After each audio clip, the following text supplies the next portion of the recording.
Very good morning church. आप सबको शुभ प्रभात और आप सबको फिर से एक बार ऑनलाइन कलीसिया में आपका स्वागत है। मैं पूरी आशा करता हूं कि आप लोग सुरक्षित हैं, अच्छे हैं, सेहतमंद हैं और प्रभु में विश्वास में बने हुए हैं। चाहे जो भी हालात हैं, विश्वास करता हूं आप लोग पूरे परिवार सहित सब कुछ ठीक है, आप लोग के साथ भला है, चंगा है। आज के सभा में आपका स्वागत है। अभी भी हम ऑनलाइन हैं और मैं आपको आगे बढ़ने से पहले आपको मैं सतर्क करना चाहता हूं कि आप लोग संभल कर रहे। इन दिनों में आप अपना ख्याल रखें, अपने परिवार का ख्याल रखें। जो पुरुष या कोई व्यक्ति बाहर अगर काम को जा रहा है, इन दिनों में तो लॉकडाउन है, लेकिन अगर कोई लॉकडाउन के बाद बाहर जा रहा है, बाहर किसी कारणवश आप जा रहे हैं राशन लेने, कुछ लेने, तो आप बहुत ही सावधान रहिए। जैसे अनुमान लग रहा था वैसे ही लॉकडाउन हुआ है और हो सकता है लॉकडाउन आगे बढ़े और बड़ा हो, क्योंकि केस बहुत बढ़ रहा है। आमेन।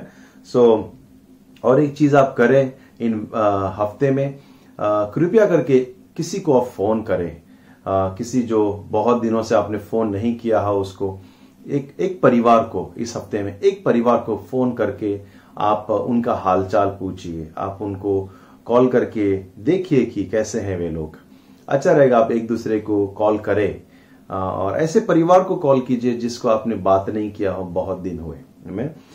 गए हफ्ते में मैं और मार्गरेट हम लोग बहुत से लोगों से बात कर रहे थे कॉल करके, और कॉल सेंटर की तरह हम कॉल कर रहे थे। पूरा बहुत सारा बात करना, सुबह दोपहर शाम, और खास करके उन लोगों को जो बीमार हैं, जो खास करके कोविड फैमिली जो है, इस वायरस से पीड़ित है, उन लोगों से। और अगर आपको हमारा कोई फोन नहीं आया हो तो जाने कि और आपसे भी ज्यादा जरूरतमंद लोगों को तक हम फोन कर रहे थे। तो आप किसी और को आप फोन कीजिए जो अच्छे भले और सेहतमंद है। आमेन। तो प्रार्थना में बने रहिए। आमेन। आइए हम आगे बढ़े और आज का हम वचन देखें।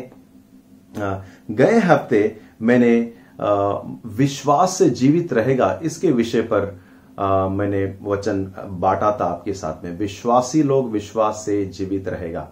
वचन कहता है कि विश्वास हमारा आत्मिक ऑक्सीजन है। ये हमें विश्वास में दृढ़ रहना है। आज भी मैं विश्वास के ही बारे में बताऊंगा और आने वाले कुछ समय पर हम विश्वास के ऊपर ही ठहरे रहेंगे और अलग अलग वचन, अलग अलग बाइबल की कहानियां हम देखेंगे, क्योंकि विश्वास जो है हमारे लिए बहुत जरूरी है। हमें आइए हम विश्वास के द्वारा प्रार्थना करके हम आगे बढ़े और आज का हम विश्वास के ऊपर और एक वचन हम देखेंगे। हमें स्वर्गीय परमेश्वर, इस समय हम धन्यवाद देते हैं। राजाधिराजा, धन्यवाद आपकी करुणा, अनुग्रह पिता, और आपका बलवंत हाथ हमारे ऊपर है। मांगते हैं प्रभु इस समय हमें मदद कर, इस वचन से पिता हमें तृप्त कर, हमारे आत्मिक भोजन पिता पिता तृप्त हो जाए, हमारे आत्मा मजबूत रहे और वचन से, इस वचन से हमारा और विश्वास बढ़े और हम दृढ़ हो आपके साथ। धन्यवाद परमेश्वर, इस समय में जैसे आपने हमें रक्षण किया है, संभाला है और आप हमारे संग है, इसलिए धन्यवाद यीशु के नाम से। आमेन। आमेन। आइए हम देखिए, आज का शीर्षक है स्टेप्स ऑफ फेथ, विश्वास के कदम। आज हम एक कहानी देखेंगे बाइबल से, किस तरह से विश्वास का कदम ने उनको बहुत सारी आशीष लेकर आए और आशीष के भंडार लेकर आए और बहुत सारा खजाना उन्हें मिला। ओके, हम वो आज कहानी देखेंगे। लेकिन आपको आगे बढ़ने से पहले बताऊं कि विश्वास जो है वो आशीष लेकर आता है। विश्वास नए मौके, दरवाजे खोल देता है, नए मौके हमें उपलब्ध करता है। विश्वास जो है परमेश्वर को प्रसन्न करता है। विश्वास के बगैर हम परमेश्वर को प्रसन्न नहीं कर सकते। इसलिए विश्वास हमें मजबूत भी करता है। इसलिए विश्वास का जो पैरामीटर है, विश्वास का जो कहते हैं कि उसको हमेशा ऊपर रखना है। मुश्किल समय में, खुशियों के समय में विश्वास को आगे रखो। विश्वास, जैसे मैंने कहा पिछले हफ्ते, विश्वास हमारा ढाल है, उससे हम लड़ते हैं। और हर एक दुश्मन की तीर विश्वास के सामने आकर चूर चकनाचूर हो जाए। इसीलिए जरूरी है विश्वास हमारा बढ़ता रहे, मजबूत होता रहे और फलवंत होता रहे। आइए हम एक कहानी आज देखेंगे विश्वास के विषय में। 2 राजा 7 और 1 से 8 में पढ़ूंगा, आप मेरे साथ पढ़ सकते हैं। 2 राजा 7 1 to 8। ओके, आओ हम साथ पढ़े। तब एलीशा ने कहा, यहोवा का वचन सुनो। यहोवा यह कहता है, कल इसी समय समरिया के फाटक में सहा भर मैदा 1 शेकेल में और 2 सहा जो भी 1 शेकेल में बिकेगा। तब उस सरदार ने, जिसके हाथ पर राजा तकिया करता था, परमेश्वर के भक्त को उत्तर देकर कहा, सुन, चाहे यहोवा आकाश के झरोखे खोले तो भी क्या ऐसी बात हो सकेगी? उसने कहा, सुन, तू यह अपनी आंखों से तो देखेगा, परंतु अन्न में कुछ खाने न पाएगा। 4 कोढ़ी, तीसरा वचन, 4 कोढ़ी फाटक के बाहर थे। वे आपस में कहने लगे, हम क्यों यहां बैठे बैठे मौत का इंतजार करें या मर जाए? यदि हम कहें नगर में जाए तो वहां मर जाएंगे, क्योंकि वहां अकाल पड़ा है, और यदि हम यह बैठे रहे तो भी मर ही जाएंगे। तो आओ हम आराम की सेना में पकड़े जाए, ताकि वे हमको जिलाए रखे तो हम जीवित रहेंगे, और यदि वे हमको मार डाले तो हम मरना ही है, हमें मरना ही है। 5वां वचन, तब वे सांझ को आराम की छावनी में जाने को चले, और आराम की छावनी की छोर पर पहुंचकर क्या देखा कि वहां कोई नहीं, क्योंकि प्रभु ने आराम की सेना को रथों और घोड़ों की और भारी सेना की सी आहट सुनाई थी। और वे आपस में कहने लगे, सुनो, इज़राइल के राजा ने हित्ती और मिस्री राजाओं को वेतन पर बुलाया है कि हम पर चढ़ाई करें। इसलिए वे सांझ को उठकर ऐसे भाग गए कि अपने डेरे, घोड़े, गधे और छावनी जैसी की तैसी छोड़कर अपना प्राण को लेकर भाग गए। आमीन। बहुत ही पावरफुल कहानी है, बहुत ही दिलचस्प कहानी है। यहां हम देखते हैं एलीशा जो नबी हैं, राजा के पास आकर कहता है, देखो, कल इसी समय बहुत ही सस्ते में तुम्हें अनाज मिलेगा, बहुत ही कम दाम में बहुत सारा अनाज मिलेगा। और उनका जो सेवक है, राजा का सेवक, वो कहता है, अगर परमेश्वर अपना स्वर्ग का झरोखे भी खोल दे तो ऐसा दिन नहीं आएगा। और एलीशा कहता है, ऐसा दिन जरूर आएगा, लेकिन तुम जिंदा नहीं रहोगे देखने के लिए, क्योंकि उस सेवक जो परमेश्वर का, राजा का सेवक था, उसने विश्वास नहीं किया। अभी कहानी आपको मैं थोड़ा फ्लैशबैक या बैकग्राउंड बताता हूं क्या हुआ था। यह समय जो था बहुत ही खतरनाक समय था इजरायली लोगों के लिए। इस समय इजरायली लोग जो है बहुत ही मुश्किल दौर पे जा रहे हैं, बहुत ही तकलीफ में है, बहुत ही संघर्ष में है। ऐसा दौर शायद ही आया होगा उनके राज्य में, क्योंकि जो एक दुश्मन है, आराम जो राजा है, उसने पूरे इजराइल की घेराबंदी कर चुका है। कोई अनाज नहीं आ रहा अंदर, कोई पानी या कोई खाने की वस्तु नहीं है, कोई सप्लाई नहीं है, सब कुछ बंद है। और राजा जो है शहर के बाहर, फाटक के बाहर डेरा डालकर उसकी पूरी सेना इस राज्य को ब्लॉक करके बैठा है। उसके रास्ते के ऊपर छावनी डाली हुई है और इजराइल को जो समरिया है उसको ब्लॉक करके बैठा है।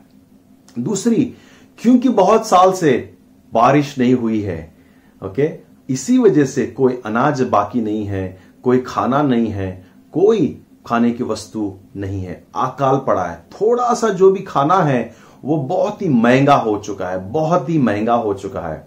और लोगों को वो इतना पैसा नहीं है कि वो खाना या ज्वार का या बाजरा का या कोई अन्न जो आटा है वो खरीद सके। इसीलिए जो है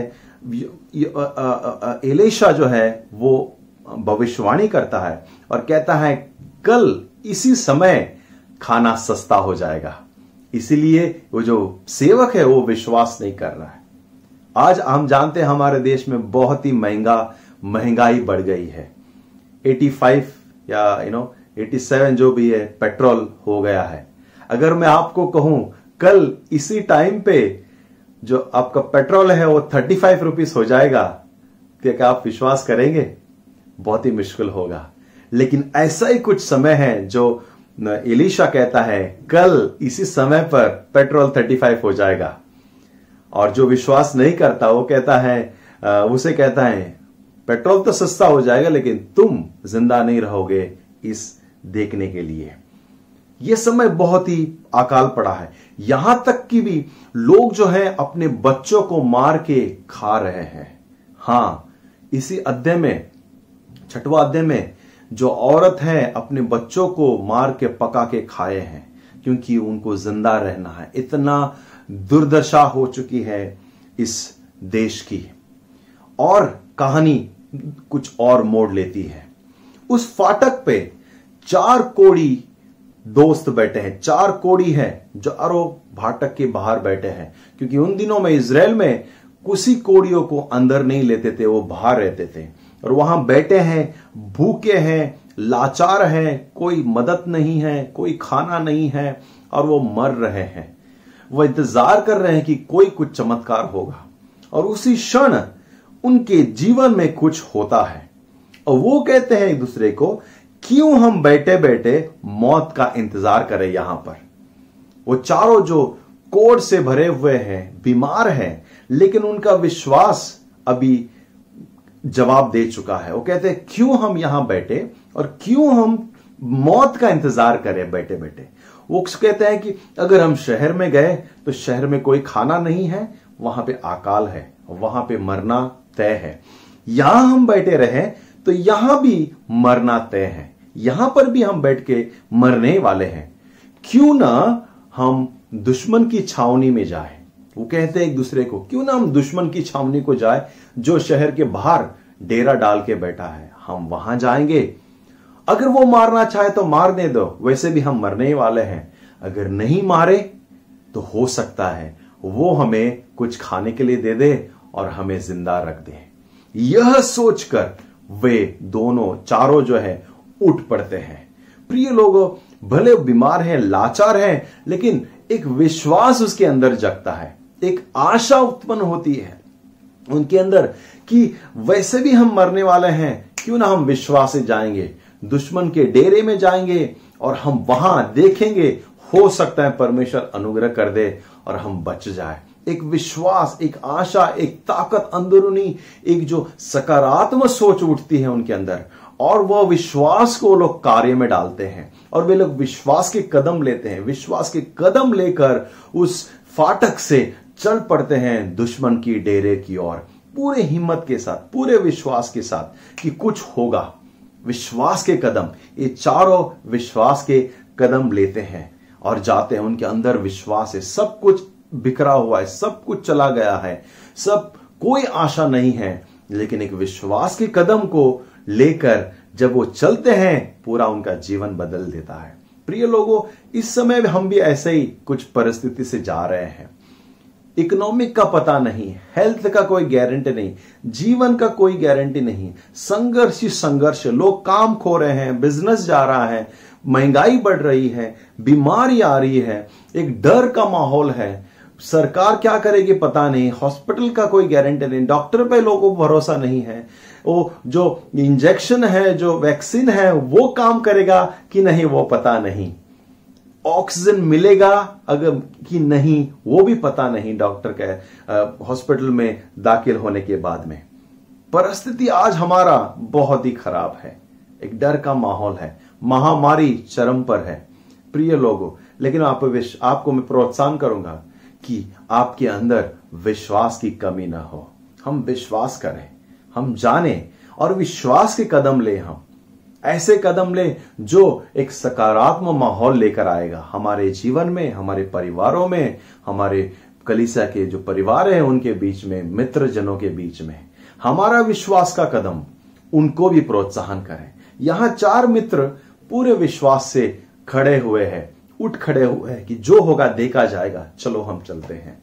उन्होंने विश्वास के साथ गए और जब वो लोग जा रहे थे, परमेश्वर ने कार्य किया, एक चमत्कार किया और बड़ा मौका का दरवाजा खोल दिया। जब वे लोग विश्वास करके चल पड़े, वहां छावनी में दुश्मन के बीच में परमेश्वर कार्य करता है। परमेश्वर अपने स्वर्गदूतों को भेजता है और स्वर्गदूतों को कहता है कि जाओ उस दुश्मन के आराम की छावनी में और चारों ओर से तुम उन्हें घेर लो और ऐसे शोर करना, ऐसे आवाज करना जैसे कि बड़ी सेना आई है उनके ऊपर हमला करने के लिए।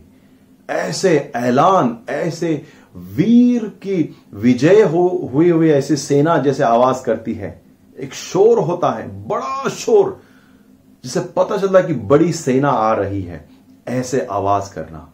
और उस रात को बड़ी सेना, स्वर्गदूत उन छावनियों को घेर लेती है, दुश्मन की छावनियों को, और बड़ा शोर होता है।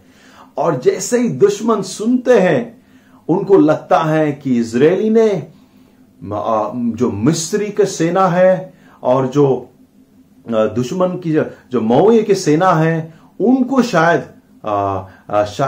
भाड़े पे लिया होगा हमारे ऊपर हमला करने के लिए। और वे डर जाते हैं क्योंकि वो बड़ी सेना है, वो बड़ी सेना है, जो बड़ा सेना उनके ऊपर हमला करने के लिए आई है। और दुश्मन सोचता है कि शायद इजराइल ने मिलकर हित्तियों की सेना, मिस्रियों की सेना को बुलाया है हमारे पर हमला करने के लिए। और वे लोग डर जाते हैं और जैसे कि तैसे सब कुछ छोड़कर अपने जान बचाकर भाग जाते हैं। उनके कपड़े वहां पर पड़े हैं, उनके हथियार वहां छोड़ जाते हैं, घोड़े, रथ, हथियार, सामान और जो भी रथ है सब छोड़ जाते हैं। उतना ही नहीं, खाने की वस्तुएं, सोना, चांदी, सब जो शायद अलग जगह से लूटे थे, सब कुछ जो भी वहां पे तंबू है, सब तंबू खजाना सा भरा है, खाने से भरा है, खाने का भंडार है और अनाज है, सब कुछ वैसे ही पड़ा हुआ है। और ये 4 मित्र डरते डरते जाते हैं, देखते हैं कि चारों तरफ सब कुछ जैसा कि वैसा ही है, लेकिन सेना का एक व्यक्ति भी नहीं है। सब लोग डर के भाग गए हैं। जब वे लोग डरते डरते एक तंबू के अंदर जाते हैं तो वहां खाना मिलता है, अनाज पड़ा है, सोना, कपड़े, चांदी, सब कुछ पड़ा है। और ये लोग जो इतने दिनों से भूखे थे, वे लोग खाते हैं, खाना खाते हैं, तृप्त होते हैं, सोना, चांदी, कपड़े पड़े हैं, सबको बटोरते हैं और कहीं जाके छुपा देते हैं। और फिर वापस आते हैं, दूसरे तंबू में जाते हैं, दूसरे तंबू से खाना खाते हैं, अनाज बटोरते हैं, कपड़े लेते हैं, सोना चांदी फिर से बटोरते हैं और जाके कहीं जाके छुपा देते हैं। फिर से वापस आते हैं और अचानक उनके मन में एक सोच आती है और कहते हैं एक दूसरे को, हम ये क्या कर रहे हैं? ये जो हम कर रहे हैं ये गलत कर रहे हैं। ये तो सेलिब्रेशन का समय है, ये तो विजय का समय है, सिर्फ हम क्यों आशीषित हो, सिर्फ हम क्यों इसका मजा ले? हम चलते हैं और पूरे शहर को बताते हैं कि परमेश्वर ने हमारे दुश्मन को हरा दिया है, राजा को बताते हैं ताकि सब लोग इस जो लूट है, इस आशीष है, उसमें शामिल हो और वे लोग भी आशीषित हो, उनका भी पेट भरे। और फिर ये जो मित्र हैं, ये चारों जो कोढ़ से जो लोग हैं, कोढ़ से भरे हुए, जिनको शहर से बाहर निकाला है, गांव वालों ने उनको गेट के बाहर फेंका है, वे वापस उन्हीं के लोगों के पास जाकर कहते हैं कि सुनो, परमेश्वर ने कार्य किया है, दुश्मन भाग गया है और पूरी छावनी हमारे लिए खाने का, सोने का, कपड़े का भंडार छोड़कर गया है। और फिर पूरे शहर के लोग आते हैं, पूरे शहर के लोग इस चीज में शामिल होते हैं, वो तृप्त होते हैं, वे लेके जाते हैं, वे आनंदित होते हैं। प्रिय लोगों, ये कहानी बहुत ही अच्छी तरह से समाप्त होती है, लेकिन वो व्यक्ति को नहीं भूलो जिसने विश्वास नहीं किया था। वो राजा का जो एक सेवक है जिसने विश्वास नहीं किया था। पता है उसका क्या होता है? वह जब गांव और शहर के जो लोग हैं भड़कम हड़कम मच जाती हैं उस छावनी में जाकर खाने का भंडार लेने के लिए, तो ये व्यक्ति उनके पैरों के नीचे दबकर मर जाता है। और दूसरा दिन सचमुच खाना जो है सबके लिए पर्याप्त है और जो महंगाई थी वो उतर जाती है और सस्ते हो जाते हैं अनाज। और वो भविष्यवाणी जो एलीशा ने किया था वो पूरा हो जाता है। लेकिन वो व्यक्ति जिसने विश्वास नहीं किया था वो जिंदा नहीं रहता, वो उन लोगों के पैरों के नीचे कुचल कर मर जाता है। प्रिय लोगों, जो विश्वास करते हैं उनका प्रतिफल जरूर मिलता है। इन 4 मित्र ने विश्वास किया और विश्वास के कदम लिए और परमेश्वर ने कार्य किया। इन 4 मित्र ने धैर्य दिखाया, अपना विश्वास के कदम लेकर कार्य में डाला और परमेश्वर ने स्वर्ग से अपना काम शुरू किया, स्वर्गदूतों को भेजा और उसने इस विश्वास का आदर किया। मैं कुछ 3 चीजों आपको बताता हूं और मैं आपको प्रोत्साहन करूंगा। पहली चीज, step of faith, there is a blessing in step of faith. जब हम विश्वास के कदम लेते हैं उसमें आशीष है। जब भी हम विश्वास के कदम लेते हैं परमेश्वर आशीष करता ही है और जरूर करता है। आमीन। जब भी हम विश्वास के कदम लेते हैं, हर एक विश्वासियों को देखो, उनकी कहानी गवाही देखो। जब भी कोई न कोई आपके जीवन को वापस जो बीता हुआ समय है उसमें देखो, जब जब आपने विश्वास के कदम लिए परमेश्वर ने आशीष की, परमेश्वर ने उसका आदर किया, परमेश्वर ने नया मौके और दरवाजे खोला। आमीन। दूसरा चीज, परमेश्वर कार्य करता है जब हम विश्वास को कार्य में डालते हैं। हालेलुया। परमेश्वर स्वयं कार्य में जुट जाता है जब हम विश्वास को कार्य में डालते हैं। जैसे ही ये 4 जो कोढ़ी मित्र हैं, जैसे ही विश्वास के कदम लेते हैं, अपने विश्वास को कार्य में डालते हैं, परमेश्वर ने कार्य शुरू कर दिया है। परमेश्वर स्वयं कार्य शुरू कर देता है और छावनियों में स्वर्गदूतों को भेजकर वहां पे सब दुश्मनों को डरा कर भगा देता है। क्योंकि जब भी हम विश्वास को कार्य में डालते, परमेश्वर स्वयं कार्य करता है। इसलिए कहता है कि परमेश्वर जो है विश्वास का कदर करता है। बिना विश्वास के परमेश्वर को हम प्रसन्न नहीं करते। जो परमेश्वर के पास आया है उसे विश्वास करना है, वो सुनता है और वो जवाब देता है।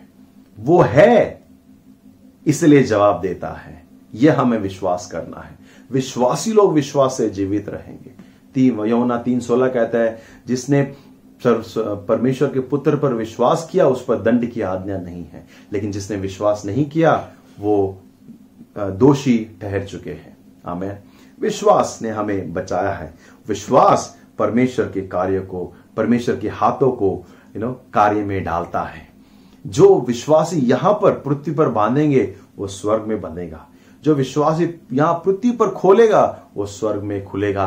बाइबल कहता है विश्वास से हम बहुत कुछ कर सकते हैं। विश्वास से यहां बैठे बैठे हम स्वर्ग में हलचल मचा सकते हैं। हम जब प्रार्थना करते हैं स्वर्ग में कुछ होता है। हम जब प्रार्थना करते हैं स्वर्गदूत कार्य में लग जाते हैं। जब हम प्रार्थना करते हैं आत्मिक दुनिया में हलचल मच जाती है। जब हम प्रार्थना करते हैं शैतान डर जाता है। विश्वास से जब हम प्रार्थना करते हैं। और तीसरी बात, आपका विश्वास का कदम बहुतों के लिए आशीषदायक हो सकता है। आप अकेले विश्वास करेंगे तो आपका विश्वास का कदम हो सकता है बहुतों के लिए आशीष का कारण बने। ये 4 मित्र ने विश्वास किया, 4 मित्र ने विश्वास का कदम लिया और आपको पता है पूरा शहर आशीषित हो गया। वे तो आशीषित हुए, वे आशीष के कारण बने, वे आशीष का चैनल बने और बहुत से लोग उनके विश्वास के कदम के वजह से आशीषित हुए। जो भूखे मर रहे थे, जो तड़प रहे थे, जो अकाल में थे, जहां तक नौबत आई थी कि इंसान को काट के खा रहा था, ऐसे समय पर परमेश्वर ने इन 4 कोढ़ियों को जो शहर से बाहर फेंके हुए थे उनका इस्तेमाल करके, उनके विश्वास की वजह से ये पूरा शहर और पूरी समाज, पूरा जो वहां के लोग हैं आशीषित होते हैं। प्रिय लोग, हमारे विश्वास के कदम बहुत से लोगों के लिए आशीष का कारण बन सकते हैं। आप आशीष के कारण पर बन सकते हैं। आपका परिवार आपकी वजह से आशीष हो सकता है। आपके बच्चे, आपके बीवी बच्चे आशीष आशीषित हो सकते हैं आपके विश्वास के कारण की वजह से। आपका समाज, आपका कम्युनिटी, आपका गांव, आपका शहर, आपका देश आपके विश्वास के कदम से आशीषित हो सकते हैं। आप विश्वास का कारण बन सकते हैं। हम विश्वासी लोग विश्वास के कारण बन सकते हैं। ये अच्छा मौका है कि ये खबर हम दूसरों तक पहुंचाएं। ये 4 विश्वासी जो हैं, 4 विश्वासी जब वो लोग आशीषित हो रहे थे, वो सिर्फ अपने के बारे में नहीं सोचे, वो दूसरों के बारे में भी सोचे और ये कहा कि ये तो बड़ी खबर है, ये तो विजय की खबर है, ये तो खुशी की खबर है। हम तक न रखे, हम बाकी लोगों को भी बताए, वे भी आशीषित हो जाए। प्रिय लोगों, सबसे बड़ी खबर यह है कि यीशु ही मसीह है, यीशु ही चंगाई दाता है, यीशु ही स्वयं स्वर्गीय परमेश्वर का पुत्र है। यह खबर आपके पास है, हमारे पास है। हम ही क्यों आशीषित हो, सिर्फ हम ही क्यों स्वर्ग में जाए, क्यों ना हम जो नहीं जानते उनको बताएं। यह समय है, लोग पीड़ित हैं, लोग सच्चाई की खोज कर रहे हैं, लोग दुखी हैं। आशा की किरण, विश्वास की किरण उनके लिए जीवन परिवर्तन कारण हो सकता है। आप आशीष का कारण हो सकते हैं। जीवनों तक पहुंचना, ज्योति लाना हो सकता है। आप उन जीवन में ज्योति लाएंगे जब आप समय अंधकार में है, अब समय मुश्किल में है, लोग तकलीफ में है, लोग परेशानी में है, लोग दुखी हैं, लोग पीड़ित हैं। आप आशीष का कारण बन सकते हैं। लेकिन उसके साथ साथ एक मैं आपको वार्निंग भी बता दूं, अविश्वास एक पाप है और उस पाप की सजा भी है। अविश्वास एक पाप है। याद है राजा का वो सेवक जिसने विश्वास नहीं किया, वह उस अविश्वास का उसका जो है उसको सजा भी मिली और मौत थी उसकी सजा। प्रिय लोग, आपको पता है इजरायली लोग जब इजिप्ट से बाहर निकले गुलामगिरी से, बहुत से लोग अविश्वास किया, बहुत से लोग परमेश्वर की योजना पर विश्वास नहीं किया, बहुत से लोग जो मूसा का अगुवाई पर विश्वास नहीं किया और बहुत से लोग रेगिस्तान में नष्ट हो गए क्योंकि उनको विश्वास नहीं था। लेकिन वही लोग वादा किए हुए देश में प्रवेश कर पाए जिसने विश्वास किया था परमेश्वर पे। सिर्फ विश्वासी लोग वादा किए हुए देश में चले गए। आमेन। ओके, विश्वास से ही हम जीवन में प्रवेश करते हैं। याद रखना उस व्यक्ति को, याद रखना। और एक वो बात को, जब यीशु समरी में आता है, उसके खुद के गांव में आता है, ओके, नासरत में आता है, तो लोग विश्वास नहीं करते क्योंकि वो खुद का गांव का था। वो कहते अरे ये तो यूसुफ का बेटा है, मरियम का बेटा है, इसके भाई बहन हमारे बीच में रहते हैं, ये कौन सा नबी है, ये कौन सा गुरु है। लोगों ने विश्वास नहीं किया और वचन कहता है उस गांव में यीशु ने कोई चमत्कार नहीं किया। प्रिय लोग, अविश्वास प्रभु का हाथ को बांध देता है, वहां प्रभु कार्य नहीं करता। विश्वास परमेश्वर के हाथों को खोल देता है, परमेश्वर कार्य करता है। आइए विश्वास के कदम लें। मैं ये बोल के समाप्त करूंगा, एक गवाही बोलकर मैं आपको एक गवाही समाप्त करूंगा। हम गए हफ्ते में एक परिवार जो है वो कोविड से पीड़ित है और बहुत ही कमजोर हो रहे थे, बहुत ही मुश्किल समय में जा रहे थे और हम उनको फोन पे काउंसलिंग कर रहे थे, अगुवाई कर रहे थे, प्रोत्साहन कर रहे थे और जो भी हो सकता है हम कर रहे थे। वो खाना नहीं खा पा रहे थे, कमजोर हो गए थे और उसको कोई टेस्ट नहीं था, कोई टेस्ट नहीं और कुछ भी अच्छा नहीं लग रहा था, बहुत ही वीक फील हो रहा था। और हमने कहा कि क्यों ना आप आज प्रभु बोझ तोड़े, आप प्रभु बोझ लेना और अविश्वास से लेना। प्रभु एक ब्रेक थ्रू लाएगा, प्रभु इसको तोड़ेगा। और उस शाम को उस परिवार ने प्रभु बोझ लिया, उन्होंने रोटी तोड़ी परिवार में और उसने रोटी ली और हम दूसरे दिन फोन किए उनको, हमने कहा कि कैसे हैं आप लोग आज। और उनकी गवाही यह है कि जैसे उन्होंने प्रभु बोझ तोड़ा, विश्वास से प्रभु बोझ लिया और उन्होंने कहा, ये उनकी गवाही है, उन्हें कहा कि उस रात को वे लोग कुछ खा पाए, उनका टेस्ट जो है वापस आ गया है, उनका टेस्ट वापस आया, वे लोग उस रात को थोड़ा खा पाए और अच्छी नींद सो पाए। उसके बाद दूसरे दिन से उनका टेस्ट जो था वो वापस आ गया। प्रिय लोगों, जब विश्वास के कदम लेते हैं परमेश्वर कार्य करता है। और एक गवाही है और एक परिवार जो कोविड से पीड़ित था और 2 स्त्री पूरा सोए हुए थे, उनको 101 ऊपर बुखार था, 2 दिन से कंटिन्यू बुखार। और उस शाम को हम प्रार्थना कर रहे थे, उस शाम को हम लोग उनके लिए भी प्रार्थना कर रहे थे। और वो व्यक्ति हमको अचानक शाम को एक 8:30 बजे, 8 या 8:30 बजे शाम को फोन करता है और वो कहता है कि आनंद भाई, पता नहीं कैसे चमत्कार हो गया, अचानक दोनों जो घर की स्त्रियां हैं, दोनों को जो कोविड है, दोनों बीमार थे, अचानक उनका जो फीवर है, बुखार है, उतर गया है। अचानक दोनों का बुखार चला गया, उसके बाद उसको कभी बुखार नहीं आया दोनों को। यह है हमारा परमेश्वर। जब हम विश्वास करते हैं, जब विश्वास का कदम लेते हैं, हम खड़े रहते हैं, हम दूसरों के लिए आशीष का कारण बन सकते हैं। आप प्रार्थना में रहना, विश्वास से प्रार्थना करना, आप लोगों के लिए, परिवारों के जन के लिए, कलीसिया के लोगों के लिए और पूरे हमारे भारत देश के लिए। इस समय बहुत ही मुश्किल का समय है, हमारे पूरे भारत देश में बहुत ही बड़ा समस्या है। हम प्रभु को धन्यवाद दें, उसने हमें सुरक्षित रखा है, लेकिन प्रभु से हम प्रार्थना करें हमारे देश को आशीष कर। लोग ऑक्सीजन के लिए तरस रहे हैं, थोड़ा सा ऑक्सीजन लेने के लिए तरस रहे हैं, लोगों को ऑक्सीजन नहीं मिल रहा है।